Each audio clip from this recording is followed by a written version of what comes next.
Dans cette troisième partie, eh bien, nous allons aborder, à proprement parler, l'expérience que Jésus a avec cette femme libanaise. Pourquoi est-ce qu'il la traite de chienne et pourquoi est-ce qu'il traite sa fille de petite chienne? En réalité, cette femme, elle est remplie d'amour, elle est remplie de foi, elle est remplie de compassion aussi.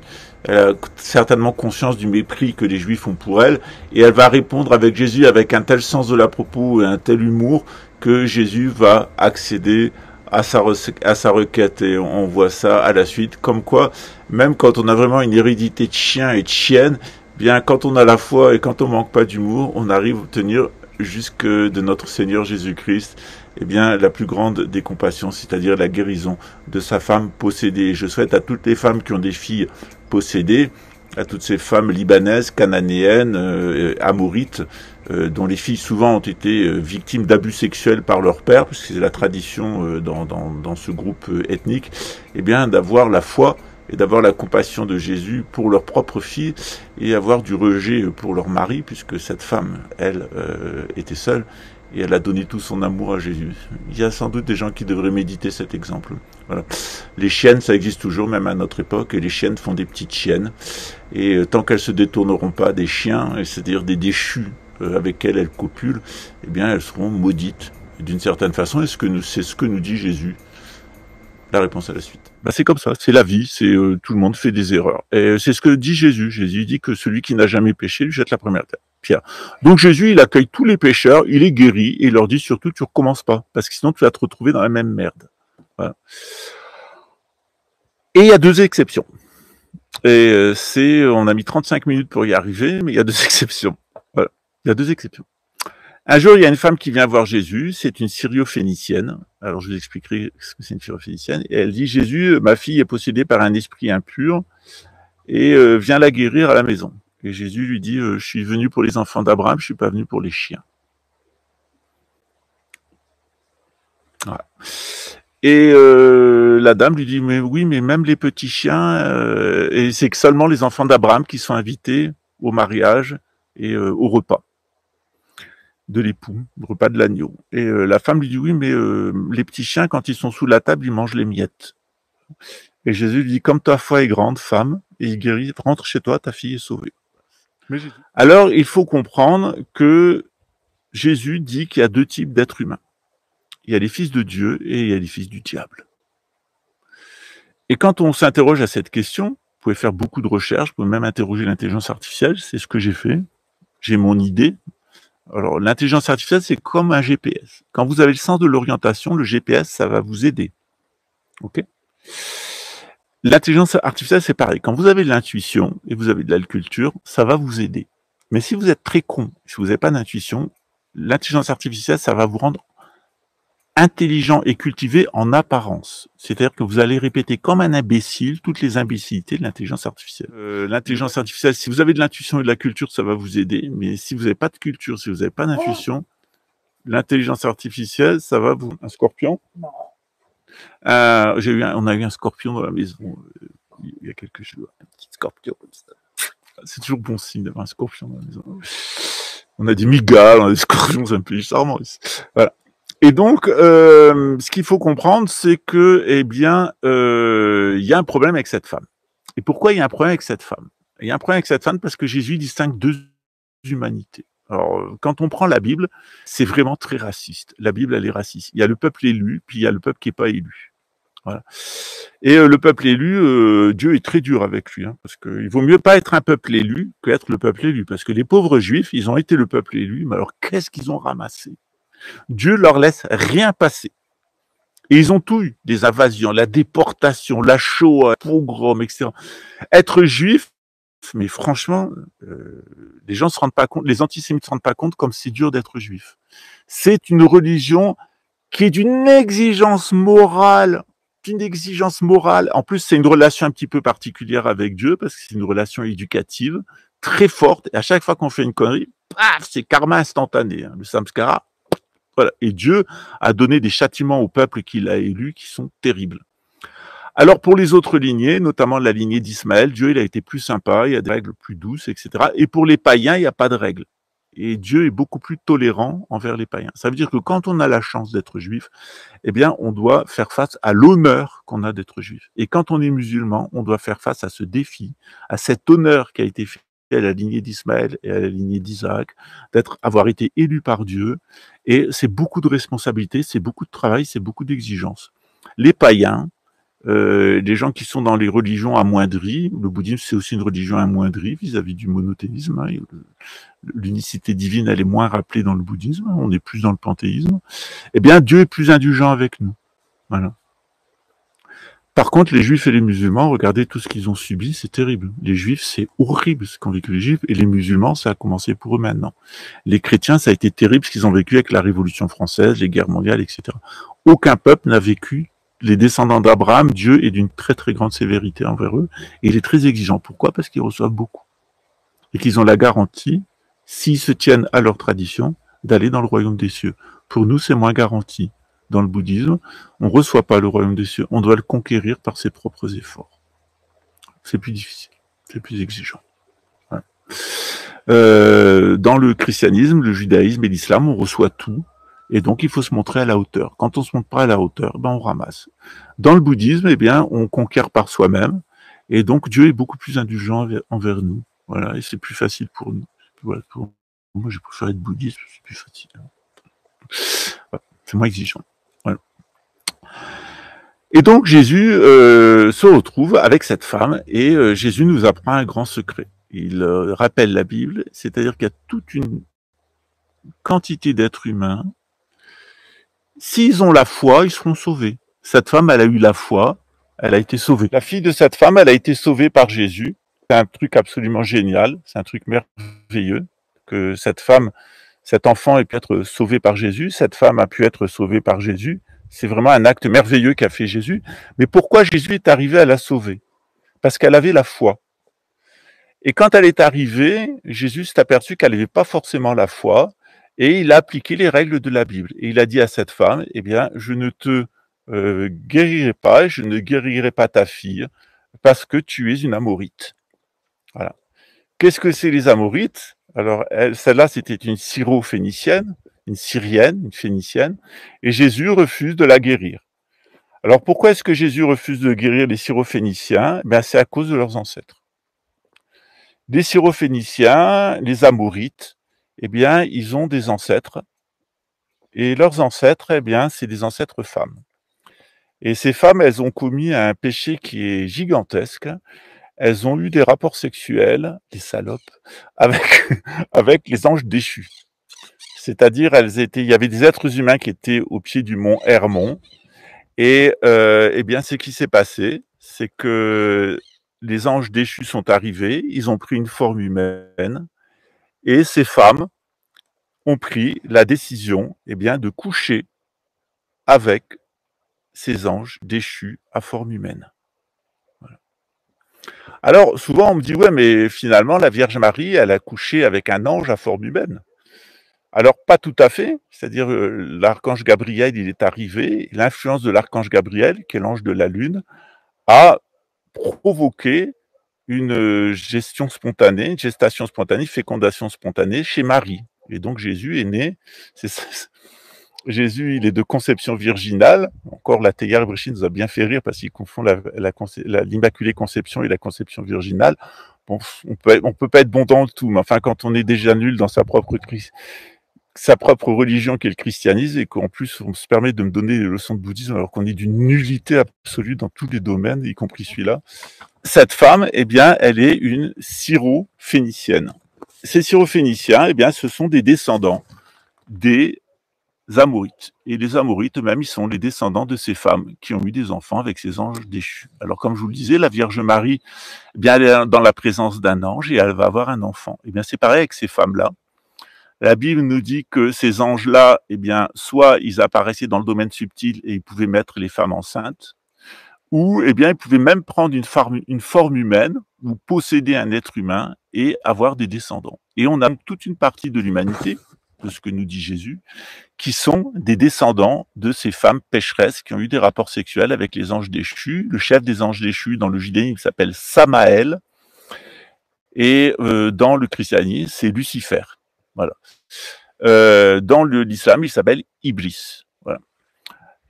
Et donc, il y a toute une partie de l'humanité qui sont des descendants de ces femmes qui ont couché avec les anges et donc qui sont des descendants de ces anges. Alors, c'est pas très grave si les gens ont la foi. C'est-à-dire si c'est des bons juifs, très bons juifs, qui respectent bien la Torah, le Talmud, qui font tout ce qu'il faut, qui sont des bonnes personnes, qui jouent le jeu, il n'y a aucun souci. Si c'est des bons chrétiens, qui appliquent les règles de Jésus, aime ton prochain comme toi-même, c'est-à-dire donner beaucoup d'amour, eh bien, il n'y a pas de problème. Et si c'est des bons musulmans qui respectent la charia, il n'y a pas de problème non plus. Voilà. Mais par contre, quand ces gens-là retournent à leur ethnicité, ben, ça crée des problèmes. Alors, il y a plusieurs façons de retourner à son ethnicité. On peut le faire en déformant la religion et faire de la religion quelque chose de violent et de sectaire. Et puis après, on peut se laïciser. Donc d'abord, on rend la religion insupportable.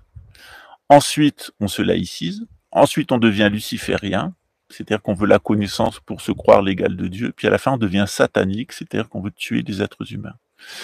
Et c'est exactement ce qui se passe dans l'islam actuellement avec le Hezbollah. À l'origine, les Libanais du Hezbollah et d'Iran, bah, c'est des descendants d'Ismaël, c'est aussi des descendants des Juifs, hein, puisque tout le monde a un peu mélangé là-bas, et c'est aussi des descendants des Amorites. Alors quand ces gens-là ont la foi, qui respectent bien la religion, et qui font pas chier tout le monde avec leur religion, et qui l'appliquent pour eux, je veux la faire appliquer aux autres, hein, bien tout se passe bien. Mais quand ces gens-là se mettent à faire de la religion quelque chose de violent et qui justifie le meurtre, ben c'est ce que fait le Hezbollah ou le Hamas au nom et ça donne des attentats islamistes comme ceux qui ont été perpétrés contre les Juifs d'Israël, qui ont été attaqués par le Hamas après avoir été attaqués par le Hezbollah. Eh bien, on est déjà dans des gens qui ont quitté la religion et qui rentrent dans leur ethnicité. Et quand ces gens-là retournent dans leur ethnicité, eh bien, et qui sont d'origine amorite, eh bien, ils vont faire exactement ce qu'a fait leur ethnicité. Et ce qu'a fait leur ethnicité, eh bien, c'est ce qu'ont fait les anges déchus. C'est-à-dire qu'ils sont rentrés en révolte contre Dieu et ils se sont promis non seulement de liquider les êtres humains tels que les a voulu Dieu, mais créer une nouvelle espèce humaine. Et il y a un Libanais en ce moment qui nous propose justement cette méthode-là. Il nous propose de exterminer 7 milliards d'Homo sapiens sapiens. Il l'écrit dans son livre, hein, c'est Yuval Hariri, c'est un Libanais, israélien, qui vit en Suisse. Et dans son livre Homo sapiens sapiens et dans son livre Homo Deus, eh bien, il nous propose d'exterminer 7 milliards d'êtres humains et de les remplacer par une nouvelle espèce à qui on aurait donné un troisième brin d'ADN et qu'on aurait transformé, regardez ces jolies fleurs, et qu'on aurait transformé en Homo Deus, c'est-à-dire on met un troisième brin d'ADN et puis on va piloter avec une intelligence artificielle et des nanorobots ce troisième brin d'ADN et on va muter les gens génétiquement et ils nous imaginent qu'ils vont contrôler l'évolution de notre espèce grâce à ces nanotechnologies. C'est pas moi qui l'invente. Vous pouvez le contrôler, c'est écrit dans son livre Homo sapiens sapiens et dans son livre Homo Deus. C'est leur proposition. Alors, c'est pas seulement une proposition comme Hitler avait écrit Mein Kampf, parce que Homo sapiens sapiens, vous le verrez dans le commentaire que j'ai fait de ce livre, c'est un genre de Mein Kampf. Sauf que maintenant, ils sont passés aux actes. C'est-à-dire, Hitler, il a commencé par écrire Mein Kampf, et puis ensuite, il a fait les camps de concentration. Et bien là, ils ont fait un Mein Kampf, qui est Homo sapiens sapiens et Homo Deus, qui est une horreur, hein, parce que c'est vraiment... Lisez-les, et je lirai le commentaire en lire, et les personnes qui m'ont soutenu quand j'étais en prison, je vous aurai un exemplaire imprimé, dédicacé, qui vous sera dédié, et votre nom apparaîtra sur le livre en remerciement, votre prénom. Et donc, leur projet, dit-il, ben, c'est de tuer 7 milliards d'Homo sapiens sapiens, qui sont devenus inutiles, c'est ce que nous dit aussi Jacques Attali, qui est aussi un khazar, et qui est retourné à son ethnicité, c'est-à-dire les Amorites. C'est vraiment l'ange déchu, hein. Ce type est humanophobe, il déteste les êtres humains, il veut nous tuer, et il le dit, on vous tuera, on vous éliminera, et on vous remplacera par une nouvelle espèce qui est l'Homo Deus. Alors l'Homo Deus est une créature dans laquelle on a introduit un troisième brin d'ADN synthétique et avec des nanorobots qui sont sous le contrôle d'une intelligence artificielle et qui va en réalité contrôler nos mutations génétiques et le fonctionnement chimique de notre corps. Alors il y a des gens qui me disent ça marchera jamais. Voilà. Alors il est possible que ça marchera jamais sur des êtres humains, mais sur d'autres espèces ça marche. Par exemple, il y a des essais qui sont faits sur d'autres humanoïdes, pourrait-on dire, enfin en tout cas d'autres êtres qui ne sont pas forcément des mammifères comme nous, et sur lesquels ça fonctionne très bien. Et c'est vraiment, l'humanité, elle est vraiment à un tournant à l'heure actuelle. Eh bien, on est face à des personnes qui sont arrivées à un niveau de luciférianisme et de satanisme qui est exceptionnel et qui s'est jamais produit dans l'histoire de l'humanité. C'est-à-dire des gens qui veulent éliminer notre espèce telle qu'elle est naturellement et la remplacer par une nouvelle espèce synthétique de leur création. Et c'est le projet actuel. Et alors, vous comprenez que cette idée, elle n'est pas sortie de nulle part. Cette idée, elle correspond au mythe des anges déchus. En réalité, derrière le mythe des anges déchus, il y a sans doute l'idée que certaines personnes, à un moment, se sont rebellées contre la nature, se sont rebellées contre Dieu et avaient un niveau de technologie qui était tel qu'ils arrivaient à faire une autre humanité, une humanité sui generis, d'un autre type. Et que cette humanité, elle est toujours avec nous. Voilà. Et que la caractéristique de cette humanité, parce qu'on se peut dire, après tout, c'est pas grave si on est plusieurs humanités, c'est vrai, après tout, pourquoi Jésus est méchant envers cette femme? En réalité, le Coran, il nous en donne la réponse. Les descendants des Amorites, les descendants des anges déchus et des humaines qui ont couché avec, ils ont un défaut dans le cœur. Et le Coran, à la sourate 2, qui s'appelle la vache, Al-Baqarah, nous dit que ces gens, le défaut qu'ils ont dans le cœur, c'est que ce sont des hypocrites. C'est le défaut de l'hypocrisie. C'est-à-dire que devant, ils vous font des sourires, ils font semblant de croire, et quand ils sont entre eux, ils disent, croirons-nous comme croient ces imbéciles, nous allons prendre le pouvoir, nous allons changer l'ordre naturel par un ordre artificiel, et nous gouvernerons ce monde sans Dieu. Et c'est exactement ce que dit la sourate 2 du Coran, c'est-à-dire que ces gens-là ont atteint un niveau de folie qu'ils veulent se passer de la nature et ils veulent se passer de son créateur. Ils veulent se passer de l'univers, ils veulent se passer de la conscience coémergente en même temps pour être des consciences et des corps complètement autonomes de la nature et autonomes de la conscience créatrice de l'univers. Et c'est ça le grand danger, c'est le problème auquel on est confronté actuellement. Alors bien entendu, pour que ça marche et que les gens acceptent ça, il fallait d'abord les écarter des anges. C'est-à-dire que autrefois, au Moyen-Âge, on pensait beaucoup aux anges, il y avait beaucoup d'apparitions angéliques, il y avait beaucoup de saints thaumaturges. Je faisais remarquer à quelqu'un avec qui j'étais au téléphone à Luxembourg cette semaine, pour un accompagnement. Avec Vatican II, on ne parle plus des anges, ils sont passés au placard. Et aussi, avec Vatican II, il n'y a plus de saints thaumaturges. C'est-à-dire, autrefois, on avait des saints qui étaient en rapport avec les anges, qui avaient des apparitions angéliques et qui guérissaient les gens. Depuis Vatican II, il n'y a plus d'anges et il n'y a plus de guérison. C'est quand même curieux. Comme si l'inversion des rites faisait, et qui, à l'heure actuelle, est un saint dans l'Église catholique et pourrait avoir le titre de saint. Et quel grand mystique avons-nous à l'heure actuelle dans l'Église catholique? Il semble que non seulement les fidèles aient quitté l'Église catholique, mais aussi les saints et les béats, etc., et toutes les personnes et tous les mystiques. Il n'y a plus de mystiques dans l'Église catholique. Il n'y avait plus d'initiés, et maintenant il n'y a plus de mystiques. Et au pire, c'est que quand on a des mystiques, par exemple dans le renouveau charismatique, ça finit en histoire de pédophilie, en histoire de stupéfiants. C'est-à-dire qu'il y a un truc qui est absolument stupéfiant, c'est qu'on arrive toujours à la pédophilie et à des rituels de meurtre d'enfants. Et ce qui est incroyable dans la pédophilie, c'est qu'on en arrive toujours aux stupéfiants. C'est-à-dire pour continuer à avoir des comportements sexuels qui sont inacceptables, ces personnes-là se droguent, prennent des médicaments, prennent de la drogue. Les deux sont toujours liés en permanence, ça correspond à la pharmakeia et la pornéia, comme je vous l'ai expliqué dans pas mal de capsules. Et c'est vraiment les deux problèmes sur lesquels on doit penser. C'est non seulement l'ignorance, mais la pharmakeia et la pornéia. Dans le bouddhisme, on représente ça avec 3 animaux qui sont le coq, le porc et le serpent. Le serpent, c'est la pharmakeia. Qui est tout le temps en train le serpent est tout le temps en train d'empoisonner tout le monde. La pornéia, les mauvaises représentations, ben, c'est le coq qui veut tout le temps baiser ses poules.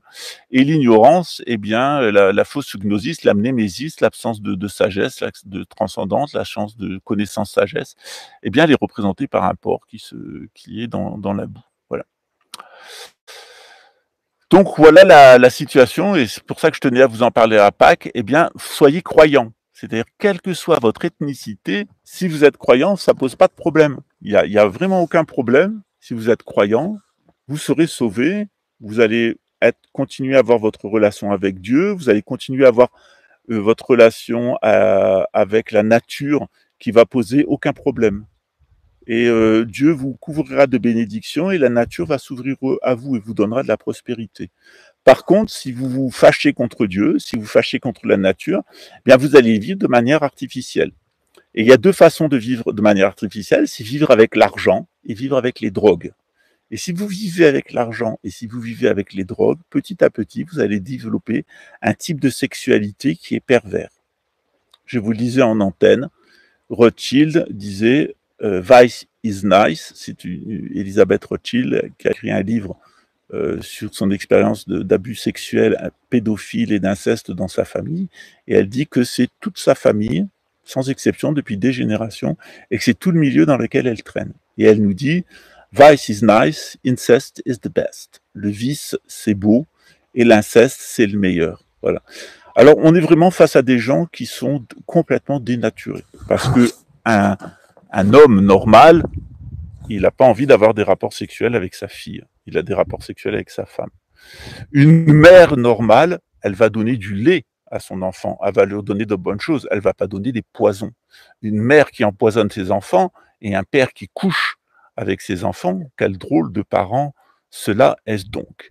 Et c'est de ça que, eh bien, on nous met en garde et Jésus nous met en garde. Jésus nous dit, voilà, quelle que soit votre origine, ça ne pose pas de problème. Votre origine ne pose pas de problème. Que vous soyez grec, que vous soyez romain, que vous soyez juif, que vous soyez galiléen, que vous soyez égyptien. Regardez, par exemple, un des premiers chrétiens, eh bien, c'est un eunuque nubien, éthiopien. Donc, même si vous êtes homosexuel, même si vous êtes transsexuel, quelle que soit votre sexualité, on s'en fout, dit Jésus. Quelle que soit votre origine, on s'en fout. L'essentiel, c'est qu'il faut que vous ayez la foi. Que vous ayez la foi et que vous respectiez les règles. Alors, les règles du judaïsme, les règles de l'islam, c'est un petit peu difficile. C'est des règles qui sont un petit peu contraignantes. Mais dans le christianisme et dans le bouddhisme, on a des règles qui sont un petit peu différentes. Dans le christianisme, la règle que nous impose Jésus, la règle que nous demande Jésus, eh bien, c'est d'aimer son prochain comme soi-même. Tout comme vous aimez votre ego, tout comme vous aimez vous-même, eh bien, vous devez aimer les autres. Aimez les autres comme vous vous aimez vous-même, comme vous vous pardonnez à vous-même, pardonnez aux autres, comme vous faites du bien à vous-même, faites du bien aux autres. Considérez l'autre comme un autre vous-même. Dans le bouddhisme, eh bien, on est toujours en contraste entre le bouddhisme et le christianisme. Eh bien, dans le christianisme, dans le bouddhisme, pardon, on nous dit ayez de la compassion. La compassion, c'est quoi? La compassion, c'est ressentir les souffrances des autres. La compassion, c'est quand on ressent la souffrance des autres. Voilà. Quand vous ressentez la souffrance des autres, je vais me mettre juste dans l'âge du soleil. Là. Voilà. Quand vous ressentez la souffrance des autres, eh bien, vous ressentez de la compassion. Et vous pouvez les aider, vous pouvez vraiment comprendre qu'est-ce qui ne va pas chez eux et leur faire du bien. Et c'est à ça que nous invite le bouddhisme. Le bouddhisme nous invite à ressentir la souffrance des autres et à les aider. Et le christianisme nous invite à aimer les autres comme on s'aime soi-même. Voilà. Les 2 attitudes de Jésus, je viens de vous expliquer, contre cette femme amorite, qui est retournée à son ethnicité et donc qui avait aucune religion, elle pratiquait la magie en réalité, hein, voilà, et la sorcellerie, c'était une sorcière, et Jésus la renvoie à ses pratiques de sorcière. Et les marchands du temple, eh bien, c'est des gens qui sont retournés aux pratiques de l'usure et de l'asservissement par l'argent. Voilà. Et c'est ces deux personnes-là que Jésus rejette. L'asservissement par l'argent, c'est-à-dire l'asservissement par l'énergie, par l'endettement, l'énergie, etc. C'est aussi la notion de karma. Et de l'autre côté, eh bien, toutes les pratiques de sorcellerie et de magie. Jésus s'est confronté à ces gens-là. Ces gens-là lui ont pas fait de cadeau. Ils ont décidé de l'arrêter. J'ai connu ça, de le torturer, j'ai connu ça, de le mettre à mort, j'ai pas connu encore, ça peut tenir, ça a failli, j'étais à 15 jours, et ensuite, eh bien, ils ont décidé de le tuer, de le mettre à mort. Sauf que Jésus, il a été plus fort qu'eux, eh bien, il est arrivé à ressusciter, c'est-à-dire qu'il a vaincu la mort. Demain, c'est un événement extraordinaire dans l'histoire de l'humanité que nous allons fêter ensemble. Parce que moi, je fête les fêtes avec les juifs, je fête les fêtes avec les musulmans, avec les chrétiens, avec les bouddhistes, avec les hindous. Quand on a eu l'initiation, quand on a accès à l'ésotérisme, on s'aperçoit que dans toutes les religions, c'est exactement la même vérité. On peut pratiquer toutes les religions, mais on ne les mélange pas. Et on ne fabrique pas une religion unique, nouvelle, exactement ce que veulent faire les lucifériens et les satanistes, c'est créer une fausse religion unique, qui sera évidemment dédiée à Lucifer, et au final qui sera satanique. C'est qu'une question de temps pour qu'il lâche le morceau. Donc demain, ben, c'est un jour extraordinaire, pas seulement pour les chrétiens, mais pour toute l'humanité. On a un être humain qui a été juste, bon, qui est le fruit de la présence d'un ange, qui est une conception immaculée, née d'une immaculée conception. Et cet homme-là, eh bien, non, je vais pas faire de roleplay. Et cet homme-là, c'est sérieux, cet homme-là, eh bien, il va vaincre la mort. Voilà. Vous savez que les dernières analyses du Saint-Suaire de Turin, elles sont claires. Il s'agit véritablement d'un authentique, d'un linceul, et même la position des mains du mort s'explique. Et il s'est passé quelque chose d'extraordinaire, au point que l'image, ben, c'est inscrit dans le suaire. Si vous avez l'occasion d'aller à Turin avant la Troisième Guerre mondiale, allez-y. Il y a quelques années, je vous disais, allez voir la Sainte Couronne à Notre-Dame de Paris, allez l'embrasser parce qu'il va se passer un truc à Notre-Dame de Paris. Pareil, si vous avez l'occasion de visiter la nécropole des rois, allez visiter la nécropole des rois parce qu'ils vont la détruire. Ça, c'est certain. Ils ont détruit Notre-Dame, ils détruiront la Sainte-Chapelle, c'est qu'une question de temps. Donc faites joie demain parce que c'est vraiment un moment extraordinaire. Et ce moment, il est d'autant extraordinaire que la personne, eh bien, qui va retrouver Jésus, qui va voir, eh bien, que Jésus est vraiment ressuscité, eh bien, c'est sa maman et un groupe de femmes. Donc il y a certainement Marthe, hein, il y avait 5 femmes, les saintes femmes. Et puis au final, eh bien, c'est Marie-Madeleine. Et Marie-Madeleine, elle est la compagne de Jésus. Et elle va se rendre au tombeau. Et elle va croire que c'est le jardinier. Elle va parler avec lui. Et puis, elle va s'apercevoir que c'est Jésus. Et Jésus lui dit, ne me touche pas encore parce que le Père ne m'a pas encore glorifié. On fera une autre vidéo pour expliquer ce que c'est que le corps de gloire, parce qu'on a aussi ça dans le bouddhisme. En réalité, tout ce que vous avez dans le... C'est catastrophique sur YouTube, ça continue à vendre des cryptos et les Français, bah oui, tant qu'il y aura des pigeons, hein, qu'est-ce que je te dis, tant qu'il y aura des gens, il y a des mamans qui me téléphonent catastrophées parce que leur fils veut s'engager dans la police ou dans l'armée, et on me dit, bon, bah, il va s'engager dans l'armée parce que il y a un bon salaire pour être pilote de char et j'ai peur, etc., mais avec la protection de Dieu, il lui arrivera rien. Bah, c'est pas la peine de tenter Dieu, c'est mieux de pas rentrer dans l'armée parce que c'est la meilleure façon de se retrouver en Ukraine, hein. Alors, on commence par rentrer dans l'armée, et puis à la fin, on finit sur un champ de bataille, et à la fin, on finit au cimetière avec une jolie croix blanche. Il y en a des millions comme ça, qui sont, ou des centaines de milliers, qui sont enterrés en Normandie et dans le nord de la France. Ça, c'est à vous de voir. Mais quand j'étais petit, au scout, on me faisait chanter une chanson qui était la suivante. Il ne mettait jamais la main sur un fusil, Gandhi, Luther King ou Jésus-Christ. Et c'est bien pour cela qu'on leur a pris la vie à Gandhi, Luther King et Jésus-Christ. Voilà, je vous souhaite un bon dimanche de Pâques, un bon lundi de Pâques. Et si vous avez trouvé des œufs au chocolat et des petits lapins au chocolat, eh bien mangez-les parce que le chocolat, c'est rempli de magnésium et ça rend optimiste. Et il va falloir rester optimiste parce qu'on va vraiment passer 3 années et demie prochaines très difficiles. 3 ans et demi ensuite de tentation, et puis la délivrance, elle est pour 2031, donc on n'a jamais été aussi près, donc c'est pas le moment de lâcher prise. Voilà, on a encore besoin de vous. Ciao. Je vous aime. Et n'oubliez pas, l'amour vaincra. Vincit omnia veritas.